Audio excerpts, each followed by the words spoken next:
Hello and welcome to the LCS Dome, powered by Alienware, for the Countdown, where we check in on the stock market, get some insight on the top lane, and receive advice from a literal world champion until the top of the hour, and we jump into champions. Like that, as always, I'm Dash, joined by Prowley, Mark Z, and Crumbs to kick off the day. Gentlemen, I hope you're doing well. We had some really exciting games yesterday that we'll get into, but before we do, I have to announce something. Submissions are now open for the second annual State Farm Cosplay Contest. Finalists will be featured during the summer finals, with first place taking home $5,000 and a round-trip ticket to Worlds for them and a friend.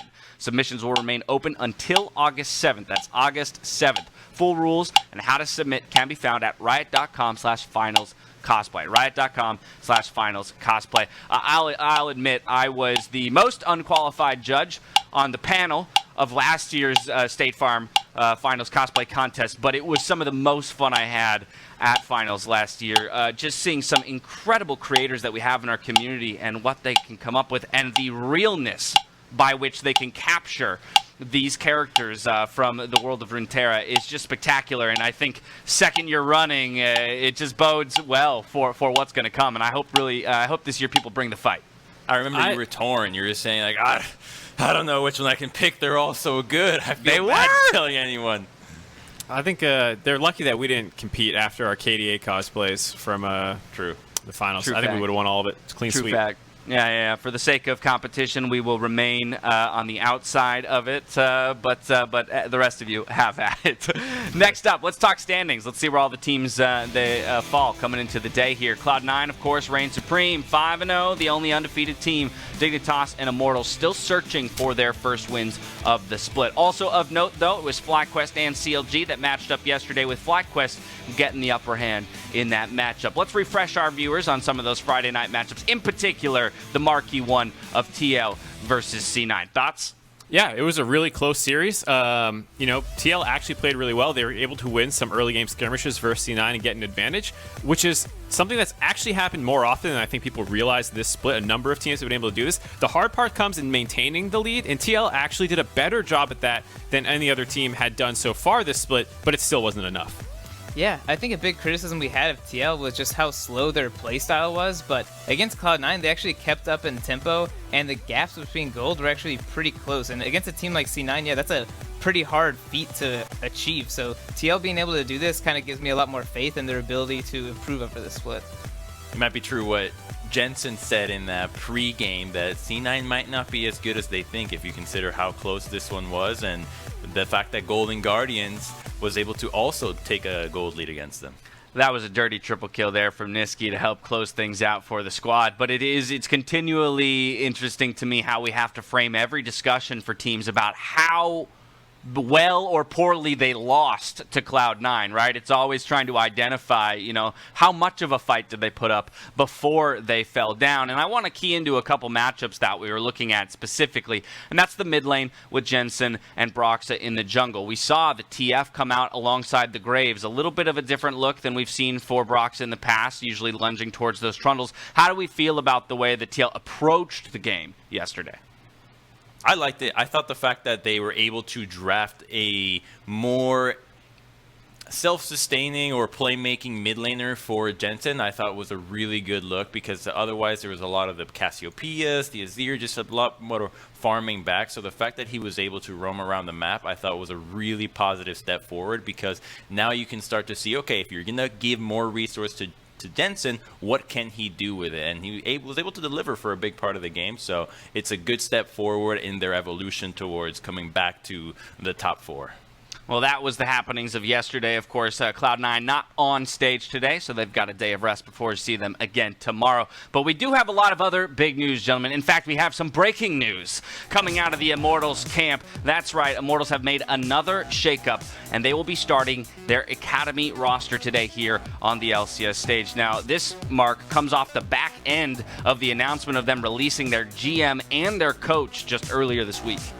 Obviously, Immortals are trying to make some moves happen. Their Academy team has been doing okay in Academy, and it's a lot of players that people know and recognize, like Hakuho, Apollo, Smithy. And so I think a lot of people are excited to see them back in the LCS and what they can do. I'm personally still a little hesitant on what exactly the org is aiming to do. They haven't had any real forward communication about what their goals are with the changes. They kind of just announce the changes and leave us to speculate. So I'm still very up in the air and unsure of what to actually make of the goal of the organization. Well, if you've been following the academy scene at home, you'll know that this team is currently 3-3, and they also played yesterday in the Academy Rush, where they actually took a beating to Cloud9 Academy. They lost 3-22 in under 30 minutes. So the team, despite having a 50-50 record, a lot of their wins do come off of Xmithy. He was able to win 2 of those games with a Flame Horizon Nidalee that nobody in NA has been able to actually win with Nidalee, at least in the LCS.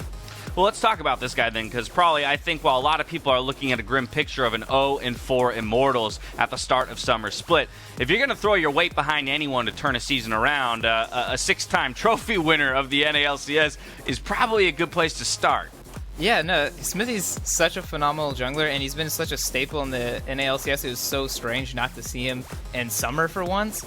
But yeah, this guy was a big part of their wins in spring, where they would win off of these really late game, kind of slow macro games, where Smithy has a lot of experience in just playing the game for so long that he's probably very calm during these like elongated games where nothing's happening and the tension's very high. So excited to see him back in because he's been a control jungler for a long time, and now it's a much more aggressive meta. So curious to see how he's kind of developed in this kind of new space. And while Immortals in a tough spot at 0-4 have made a major shift, subbing out their entire roster for Academy, the other 0-4 team, Dignitas, also announced a shift. That would be in the top lane, Lorlo coming in this time around. Thoughts on just this singular change? I think Viper was underperforming in LCS more than he was on FlyQuest last split, so moving him down I think is giving Lorlo an opportunity, since the main or the academy team for Dignitas wasn't really clicking. There's a lot of new pieces on that roster, so this is an opportunity for Lorlo to prove that he is of an LCS caliber.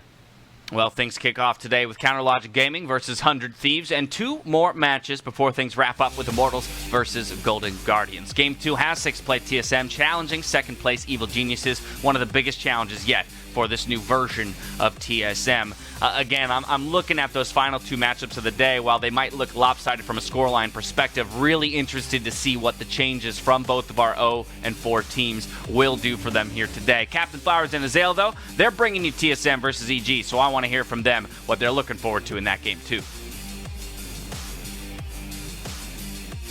Thank you very much, gentlemen. I'm Captain Flowers, that's Azale, and we are excited for this second matchup here between these two teams going head-to-head today.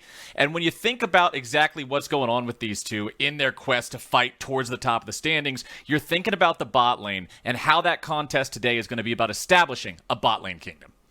For sure. I mean, so much has been talked about, between Doublelift and Bang, who is performing better right now, who is going to dominate. When Bang first arrived in North America, this is what Doublelift tweeted out.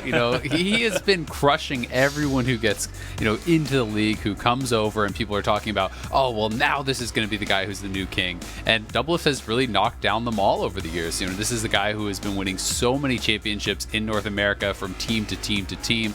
Bang, obviously, one of the most successful marksman players of all time, though. World Championships won over on SKT. And in spring, he was looking very good for EG. He has kind of developed into, I think, a very solid win condition for them and is one of the big stars alongside Jizuke. This is a team that I think is actually looking better than Doublelift and his squad right now on TSM. EG to me has been kind of the clear second best that we have seen over, admittedly, a small sample size of games in summer. They have been really, I think, destroying a lot of the competition. Yes, they got crushed by Cloud9, but they absolutely demolished Team Liquid, who was one of the others that was kind of up there at the top of the table. And TSM, at the same time, has really been struggling to kind of replicate that level of success. TSM feels like they're struggling to find an identity, struggling to find, where they want to go in drafts. And that is why we are kind of thinking, hey, whoever wins this bottom lane could actually dictate the pace of the game, could actually dictate the way that the game goes.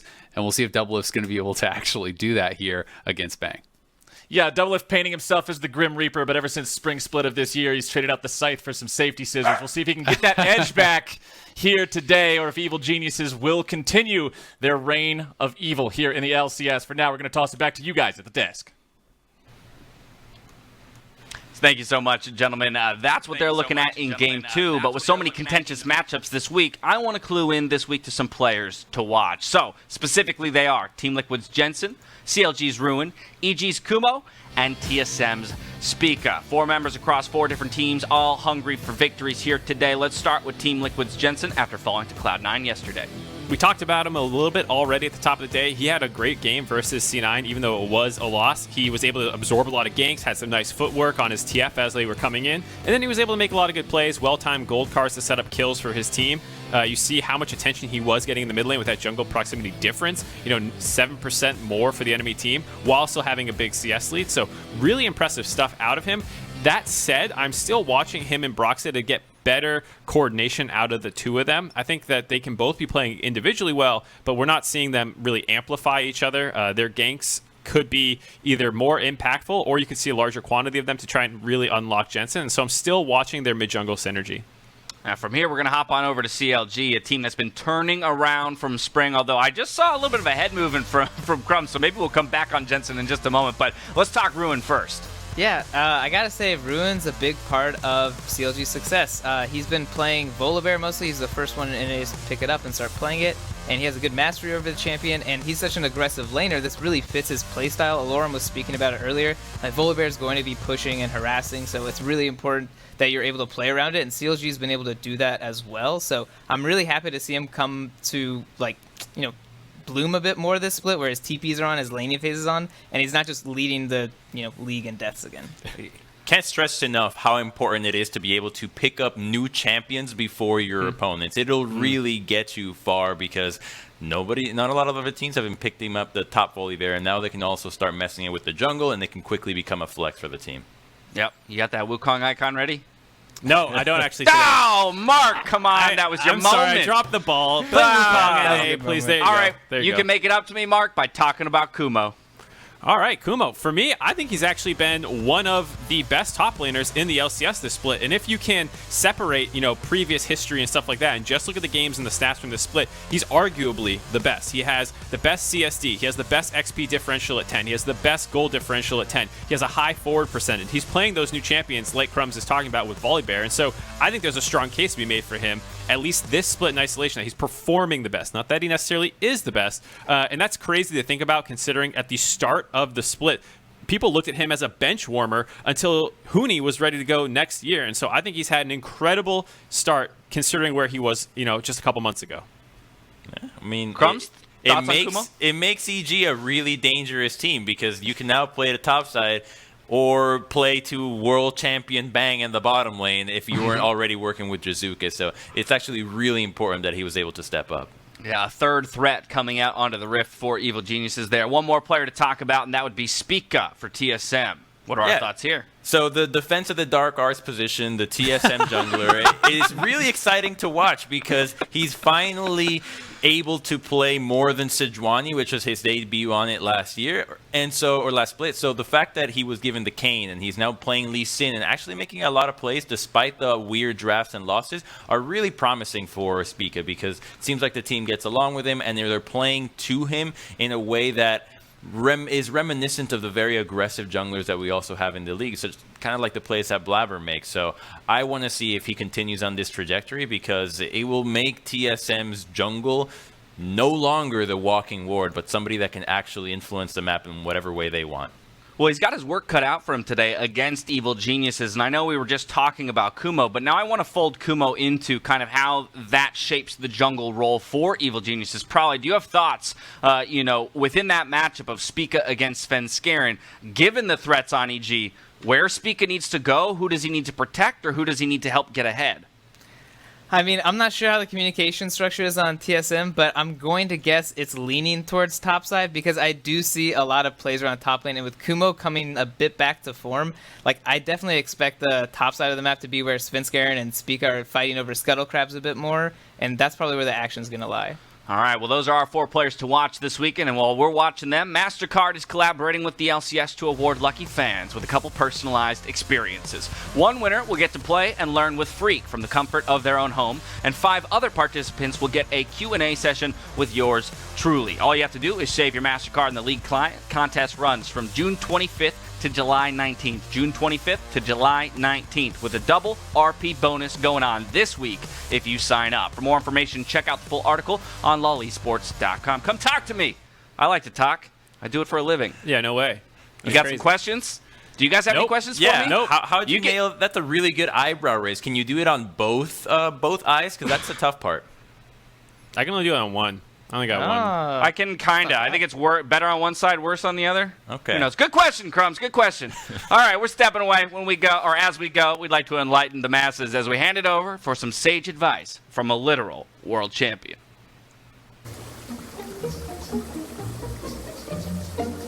And now, it's time for sage advice from a literal world champion.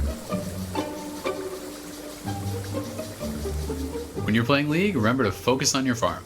Every 15 CS or so is about a kill worth of gold. And whatever you do, do not miss the cannon. I'm serious. This has been sage advice from a literal world champion.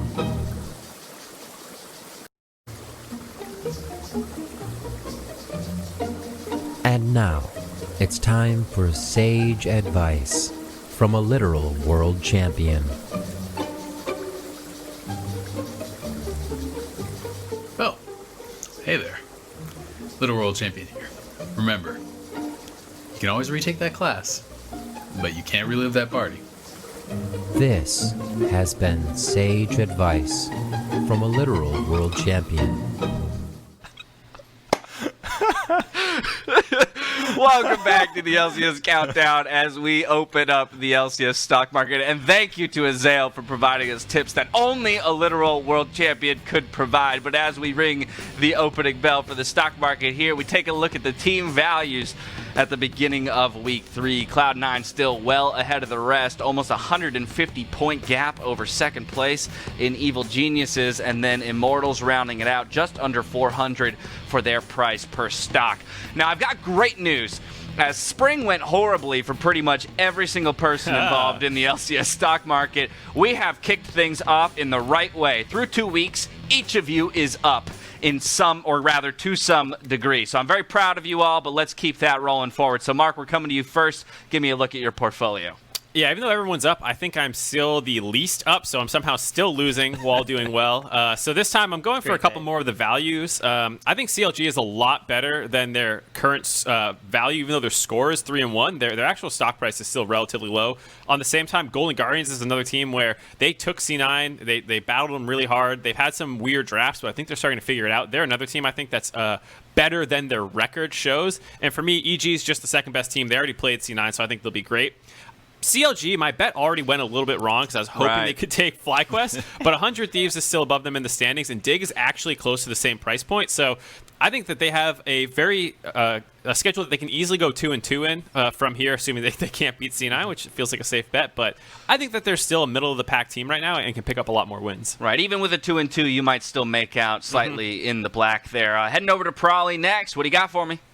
All right, so I changed up my strategy this time, and I'm going all in on GGS stock. You're going all in, baby. Yeah, all in, not baby. just all in. It's an important point. Come on now. now. My stock advice for real life as well is all in, baby. It's just a tagline for anything you do. But I don't know. I think GGS has been looking pretty good. I think a few of their losses are mostly contributed to their weird drafts. But I do think their strength of schedule is very easy coming up. I think they have a potential to go 3-4. Like maybe if they pull the rabbit out of the hat, they can go 4-4. But they are becoming a more aggressive team, which I think is the right direction for this meta. So I do like the way they're playing, and I expect them to be getting better. All right, Probably's putting it all behind the Golden Guardians. Crumbs, what about you? So I got to let you know that I was the #1 with the stocks because of CLG. So right now I'm doing the same strategy, which is just look for the cheapest team and look for the strength of schedule. And that is the same pick that probably picked Golden Guardians. I'm going with 10 stocks of GG because I feel like their strength of schedule avoids Cloud9, and they can beat some teams that are above them in the standings. FlyQuest did get some recent wins, but they're looking a little bit shaky. If Golden Guardians can give us the same performance they did in the early game against C9, they could easily 4-0 their upcoming schedule. And I'm also using the surplus that I've earned to make sure I get some AAA stocks right there. C9, you know that's never going to go that bad. just pays dividends. That's a dividend stock. It's C9 already just won always money. pays out, You never right? listen to me. It's Yeah, small it's- incremental amounts, but it goes. Well, It's a interesting. coward move. It's a coward. He's not all in. I respect Prawley way more. At least Prawley's all in, baby. Crumbs is All not in, baby.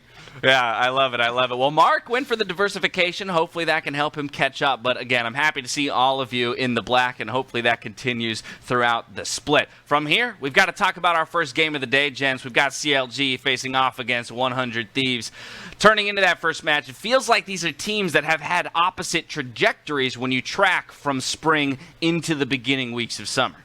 This is something that I was kind of talking about a little bit during the LCS stock market section, which is CLG. They've played actually relatively easy opponents so far. You can see that they have a 38% from their opponents' win percentage through their first 4 opponents, whereas 100 Thieves has actually had a really tough go so far. They had the basically hardest you can get. Every single one of their opponents was 3-1, aside for Immortals, who they beat. So I do think, even though it's fair to say Immortals has started slower than last split, where they were able to, reach the upper bracket part, I still don't think they look like an upper bracket team, but I also don't think they're as bad as they look right now, and I'm very hopeful that they can start to turn things around as they move into an easier part of their schedule.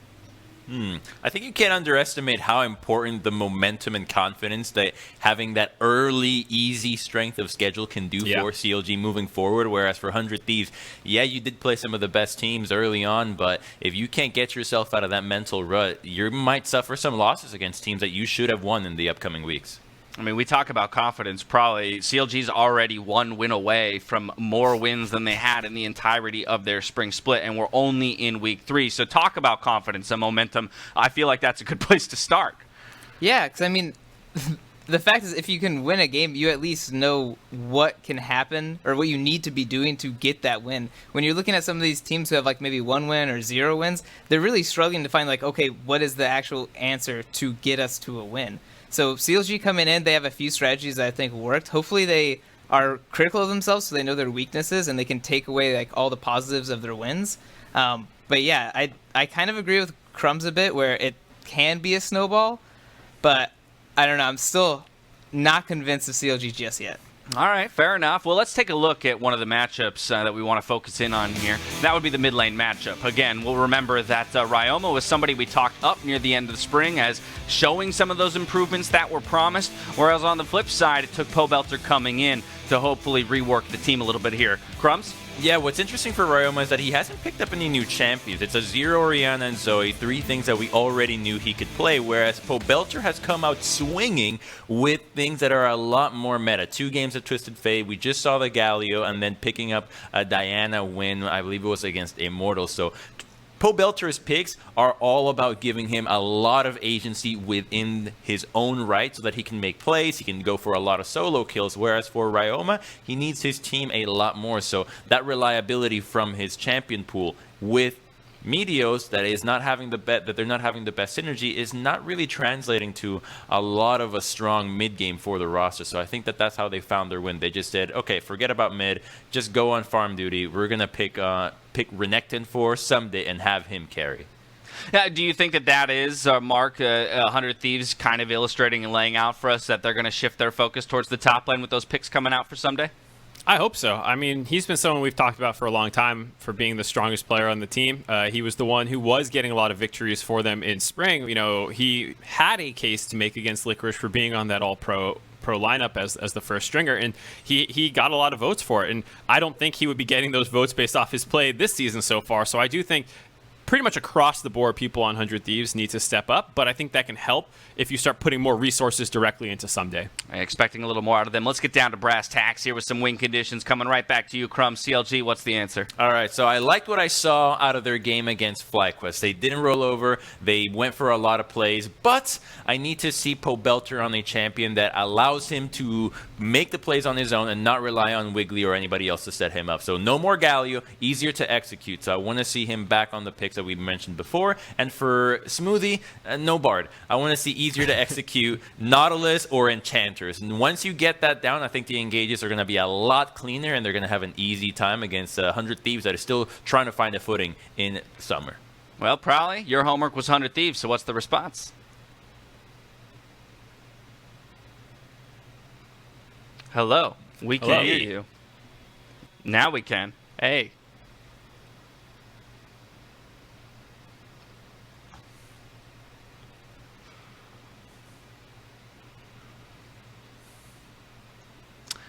Oh, I just found out that Prowley's frozen. I thought he was just mad dogging me. I thought he was just going to stonewall me and make me pry the information out of him.